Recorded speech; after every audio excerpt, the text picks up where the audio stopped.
But now let's check in with Craig Leinauer, Inland Marine Corporate Claims over there at Travelers. Craig, welcome back to the show. Welcome to Monday. Hey, happy Monday, everybody.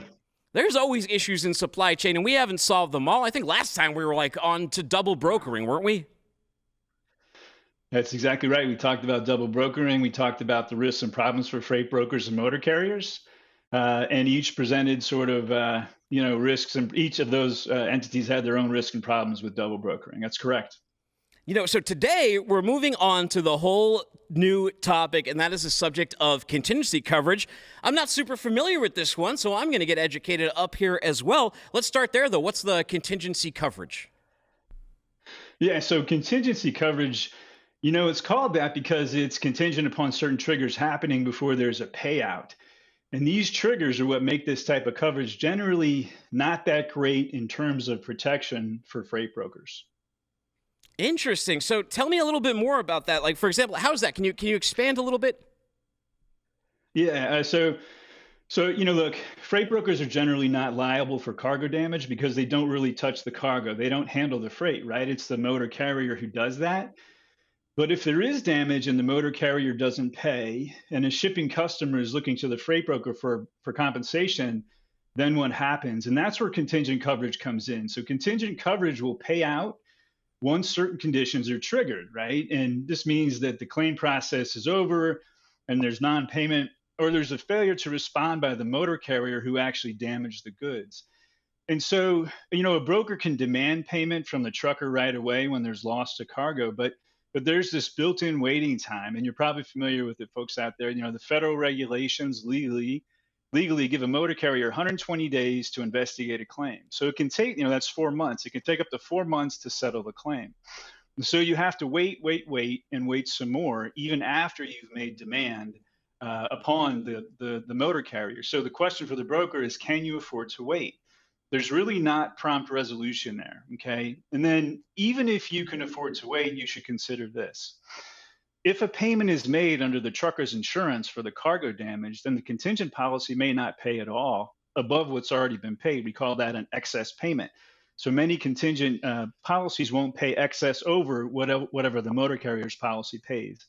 And then to pay out, contingent cargo insurance requires a declination of coverage first, usually. But what about a denial of liability? What if you as the broker wait and then the trucker denies liability, not coverage of insurance? So will the contingent cargo policy that you have pay? Some really won't.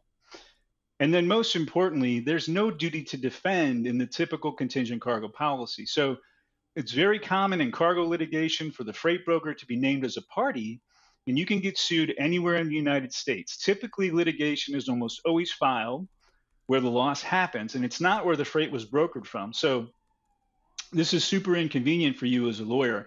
As a broker, especially if you don't have a lawyer where the suit is filed. Excellent. But here's the thing, though. It doesn't sound that effective. So do freight brokers need contingency coverage? Is there something else that they need? Yeah, that's a great question, and it absolutely is necessary, right? It's a great backstop for freight brokers to have as an intermediary, so that their shipping customers can be made whole, so that they can get paid, and that relationship that the freight broker has with its shipping customer can be saved. In the instance where a motor carrier who causes the damage fails to pay. And look, it's relatively inexpensive, so there's really not a reason. There's no reason not to have it. It serves a purpose for sure, if and when you need it. But I think the better question would be, is contingency coverage alone by itself enough? And I think the answer to that question is probably no. Interesting. So I'm guessing that you're going to tell me there's a solution for this shortcoming of contingency coverage for freight brokers. Yeah, so I was saying there is a solution, and the solution is a liability coverage for the freight broker. And, as I said, freight brokers aren't liable because they don't handle freight. But there is 3 instances where they can be liable, right? And that's where they contractually agree to be liable by agreement, or if they're mistakenly listed in paperwork as the carrier, even though, of course, they're the freight broker, or if they're negligent in retaining a carrier who ends up to be an imposter thief. So contingent cargo policies won't respond to those exposures or provide you a lawyer if you get sued. So what you need is a policy that ensures your legal liability as a freight broker, right? And it's more expensive, as I mentioned, but it's going to respond to those exposures where, can fill in the gaps where that contingent policy won't. So that's where I think we left off. Yeah, we got it. So it's not an either or coverage scenario. Correct.